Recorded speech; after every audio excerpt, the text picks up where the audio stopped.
Hello and welcome to this week's edition of Council Chat. I am Becky Tuttle, and it's my privilege and honor to be council member representing District 2. And this year I'm also serving as vice mayor for the city of Wichita. And with me today is council member Bryan Frye. How are you today, council member? I'm fantastic. Had a great morning already, and the afternoon's looking promising. Awesome. Good to hear. It was a crazy week. It's been a really busy week. It seemed like a long week this week. Yeah, it does. It just feels like it's been a long summer already, and these 100-degree days certainly don't make it go any quicker. But it just feels like it's been a very busy week, yes. Yeah, I was chatting with a staff member earlier today, and one of the things I said is I think that, in 2020, obviously things were shut down. In 2021, I think people were halfway back, and now it seems like it's just full throttle. Oh, and I am not complaining No, at I'm all. not either. I'm loving it. But I'm much happier when I'm busy. Yeah, everybody's right back to where we were pre-COVID. I get a little antsy when I'm bored, and so I always have to have something to look forward to. Yeah, it is with caution. Last week we were at the Sedgwick County Association of Cities meeting. I talked about it a little bit on Council Chat last week, and the county did report that COVID numbers are up. And that the hospitals are starting to get a little bit full again. So, just encouraging everyone to use caution. If you haven't been vaccinated yet, please do. Still kind of keep in mind social distancing, test if you think you're sick. So I want to make sure that we don't go back to where we were in 2020 or 2021. Yeah, I hope we never go back to those days. Right, I agree. Well, we have a busy week next week, again, on council agenda. We're going to be discussing one IRB in District 6.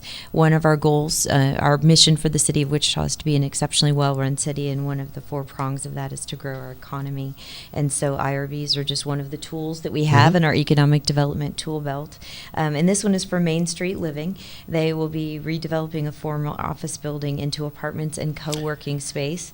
I was excited to see some of the amenities that they're going to offer is a rooftop pool. There's going to be a dog park, which I know there's a need for downtown. Fitness center, some storage. It's about $19 million. And this has been vacant since 2015. Yeah, so what's really great about this project is this is the old Commerce Bank building at First and Main. And it's been vacant for a very long time. Meritrust just made a significant investment across the street when they took over the old Cargill headquarters and remodeled that building. And then the old Sunflower Bank building on the Caddy Corner is getting redone, repurposed. And so you're seeing some new life and activity at that corner. And again, a long vacant building. This is a fantastic project. Again, more residential living downtown, which is great to see because we need that tax base down there. We need that vibrancy in our core. And again, taking an empty building and repurposing. So, again, kudos to the developers. I know it's taking a long time to get there. We all wanted that to get repurposed quicker, but you've got to do what the market tells you to do. And the timing is now right. So it's an exciting project. Yeah, and I like the innovation. We met with I can't even remember how long ago. It's been quite a while ago, but taking office space, which after COVID, again, a lot of people have realized that they can work from different places, but taking it from office to be residential and then have the co-working environment. Yeah. It's just going to be one more great thing that's happening in our core of our city. Yeah, we've got a lot of activity still happening downtown. And we got some very nice things on the immediate horizon. I know in 2 weeks we have the grand opening of the Health Science Center. That's right. And all the activity with that. So, and it's important that we're having these discussions because last week the manager brought forth the budget proposal for next year along with the 10-year CIP. And there's a lot in there always. And this is the first public opportunity to see the proposed budget. And so over the next few weeks, we're going to have continued meetings with it. There'll be a public meeting in the evening in August. So those that can't get away for a daytime meeting, there'll be an opportunity to come to the evening meeting and hear the budget proposal. Again, a lot of capital needs between police substations, fire substations, some deferred maintenance for Century 2. And again, we can just continue to do streets and so forth, and parks and libraries. There's a lot in there to unpack. But again, talking about those key focus things that we have, a well-run city, a safe and secure community, public infrastructure that helps us live better, that's what's in this budget. Yeah. A lot of good things. I always say that we make many important decisions here, but for me, the most important vote that I make every year is the budget vote, because where you allocate your treasure is a reflection of your values. And I also want to take a moment just to pause and thank the community members who have been involved. On August 4th, we will have that evening meeting where folks are welcome to come. But we presented the information at our district advisory boards. We had a social media town hall. We had our budget simulator that I just think is an incredible experience for community members to have a more intimate experience with the process that we follow. And our finance department just does such a great job of helping us distill down this really large budget into something that's digestible and easier for us to understand as council members, but then also for the community to understand. So a big shout out and kudos to thanks to our finance staff, but also all of our community members who have been involved and provided input. Yeah, and I've been fortunate to be on council for the last 7 years, and prior to that I was on the DAB for 8 years, and so I've been studying the city budget and going through this process for 15 years now, and there's still things, because it's a very thick book and a lot of detail that you have to get through, and I still am getting educated. Yeah, absolutely. Right? Every year is a new experience. So, and you always find something. So it's an important process. We definitely want our neighbors to continue to weigh in and tell us what's most important to them. What do they want to continue to see the investments made? By and large, though, the most significant part of the budget is our people, the staff that we have working here. Between our police, our fire, and our public works, that's almost 75% of the budget. And it's a very large city with 5,200 lane miles and 500 police officers and 300 firefighters. I mean, there's a lot of bodies there to help make this a well-run city, and so we don't have a lot of wiggle room when it comes to those extra elements of the budget, but that's where we need that neighbor input. So one of the things, speaking of infrastructure, is the Amidon Street Bridge. This has been the subject of a lot of conversations. That bridge has needed replaced for a very long time. It's not an easy task to replace a bridge, especially one that has a lot of traffic. And then we're also seeing a lot of increased cost with materials and construction timelines. And so one of the things we'll have on the agenda Tuesday is just the opportunity for Public Works to deviate from that budget if the costs are come in higher than they need to. And it speeds up the process. Doesn't mean there's more money going into the budget, but it allows them the authority to make that decision without having to go back through the whole council process again. And right now, time is money when it comes to construction. So that's really the purpose for that agenda item. It's really not going to increase the budget any. It's just allow them flexibility in operating it. So, but the other thing that's been on a lot of conversations is redistricting. It's not budget, but it does shape how money is spent in districts, because each district has to be, by law, roughly the same size. And that's where we make a lot of our budget decisions, and making sure each district money's being spent equitably. Right? There are 6 city council districts, and then we have one, the mayor is at large. And so just trying to make sure, like you said, the kind of essentially the pie is divided into 6 pieces. It's a very simple process. It really should be. It's numbers. It's making sure that each district is about the same size and they're compact, that you're keeping neighborhood associations and HOAs together, and you're not splitting them apart and having them cross over 2 districts. But, this has to be done every 10 years. It's required by federal legislation as a part of the census, and it really is a simple issue of just making sure each district is roughly the same size and they're compact. And so we started that process by naming a committee to do that research and working with staff. And now they're going to start putting together those maps. And they had their first meeting Tuesday. That's what I was going to say. They had their first meeting on Tuesday. And it was more of, I attended, you attended, and Councilmember Blubaugh also attended. It was more of an introductory meeting. They introduced themselves to each other, told what they loved about Wichita, which I appreciated. We always do that at my district advisory board. And then just kind of went over some basic logistics. Legal was there to help guide the process, as was Scott Wadle, who will be the main staff person. So it was just an opportunity, I think, for them to kind of understand the process, kind of lay out some of the ground rules of what will be Right. happening. So the real work will begin. We have until the end of the year, but I wouldn't anticipate that it'll take that long. No. There's just a few minor changes. Right. Mostly, some residents need to be taken from my district and moved into District 3. Yeah, and that may So- have to happen in District 5 too. When So- you're looking at, you have to kind of plan for those growth opportunities too, because this is going to be the blueprint for the next 10 years. And when you look at the city growth patterns and where those new rooftops are being built, it's District 2, it's District 5, and it's District 4. And right now, you have more than your fair share by representation. Yep. District 5 has a little bit more than our fair share, but you're seeing where that growth is. So you kind of have to account for that too. So we'll probably see a little bit of adjustment in 5 and 4, probably more so in District 2. But again, it's a simple matter of counting numbers. It has nothing to do with anything other than number of bodies. Absolutely. So I'm excited to see the process. This is Yeah. kind of there are some things that happen when you're on council that will only happen one time. And Yeah. this is a 10-year process, Right. right? So even if I am, blessed to serve another term, I still won't get to go through this process Right. again. So I consider it really an honor, and I'm going to be monitoring the process and attending as many Sure. of the meetings as I can, because I'm learning as we go. This Yeah. is something I've never done before. Yeah. So. And watching the county process, what they just went through, that went very smooth. It And did. kudos to that committee Absolutely. for shepherding that through. I think they had one map and one vote, and it was unanimous. Yeah. I mean, we should be so lucky, right? I Right. hope that's the case. And we have 3 of the members who served on that committee Right. serving on ours. So I Yep. think it'll be helpful. They can bring some guidance and some experience.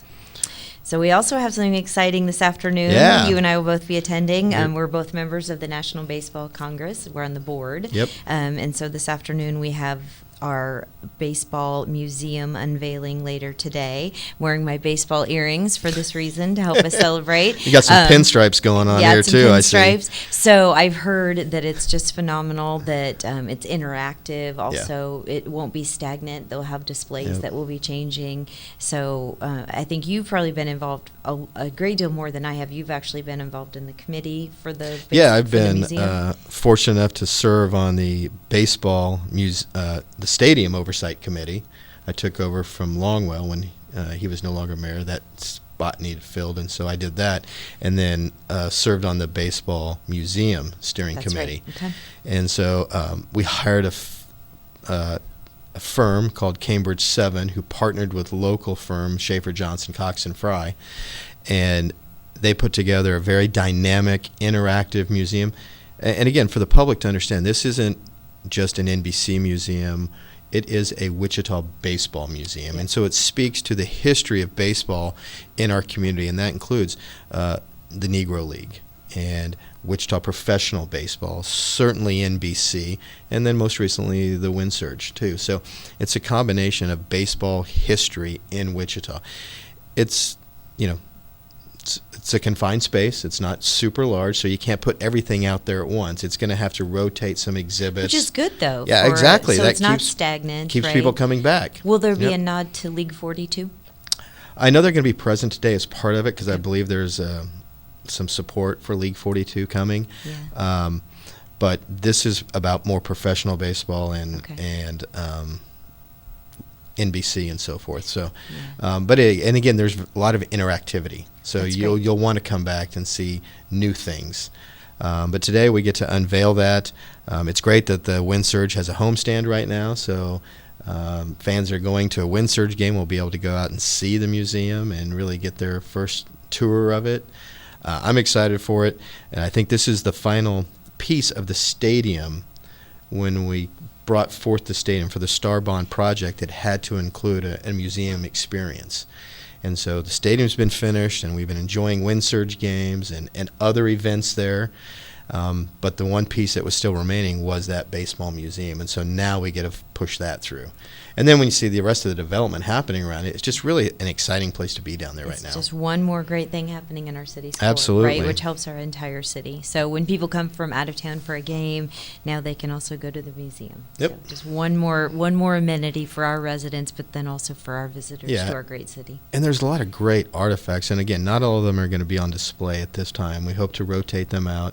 NBC did a great job cataloging and pulling together all those artifacts. And so now we've got stories to tell for on and on, right? And so it's just not a one-time experience. So one of the other things that we will approve this next Tuesday will be your travel as well as Councilmember Johnson's travel for Leadership Kansas. And so I have not had the pleasure of having that experience. I went through Leadership Wichita in 2015 and truly loved it. And some of my favorite friends and colleagues were classmates with me. So as much as I loved Leadership Wichita, I imagine Leadership Kansas is even a richer and more unique experience. So anything you want to share, any highlights that you really enjoyed? It really is a great experience. I, too, am a graduate of Leadership Wichita, but that was years ago. And so now going through Leadership Kansas, it really is a great exposure to our state and all the different challenges and opportunities and possibilities that we have.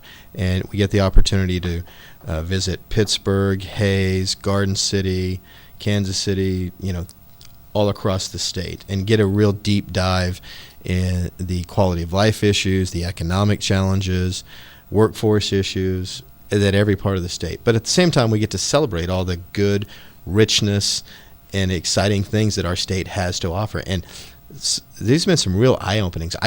I'm a lifelong Kansan, and I thought I really knew my state. And then I get on this and learn about things that I had no idea. Leavenworth just was an amazing experience. I had no idea what they're doing up there, and just walked away from that so proud of our state, what we're contributing to not only our nation's military experience, but the world's. Sure. And so just really eye-opening. And for me and Councilmember Johnson to go through this experience together. We just had the Wichita sessions last month, and he and I, we're like Wichita proud, we're really trumpeting our city. But then we go to Garden City or Lawrence, and we hear that same experience and pride in place for those residents. Just really makes you proud to be a Kansan. So it's been a phenomenal opportunity. I hope you get that opportunity to go through it. You deserve it. Everyone deserves that opportunity to get through this class if they can. It's a lot of time. But it's definitely worth it. And the networking, I know when I went through Leadership Wichita, as I mentioned, some of my favorite colleagues and friends came from that experience. So just the opportunity. I had an opportunity a couple of years ago to do a statewide experience through the Sunflower Foundation, and got to meet people from all across the state, visit all across the state. Yeah. And again, those opportunities are just not only helped me as an individual, but then the knowledge and connections that I made, hopefully I'm bringing to the table in the work that I do now. Yeah, and the whole idea behind this is to mobilize and gather resources to continue to compete against our neighbors. Sure. Kansas has challenges, but we also have opportunities and possibilities. And how do we rise up the leadership throughout the state to make us a better state and develop that next level of leadership? And so, again, it's been a great experience. We're about halfway done through the class.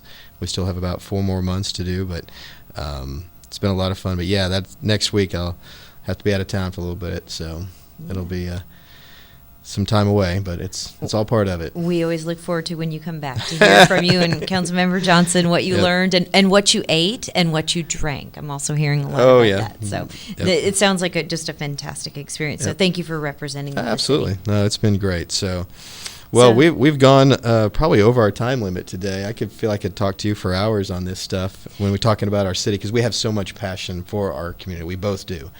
And it's if you meet either one of us, you'll see that pretty clear that we love talking about Wichita. But I think for this purpose, we probably ought to wrap this up. Can I put in one more shameless plug, though? Absolutely. So I think everybody who knows me knows one of my passion areas for the city is the Greater Wichita YMCA. Not only do we have just a phenomenal program as far as facilities, but also the philanthropic work that they do.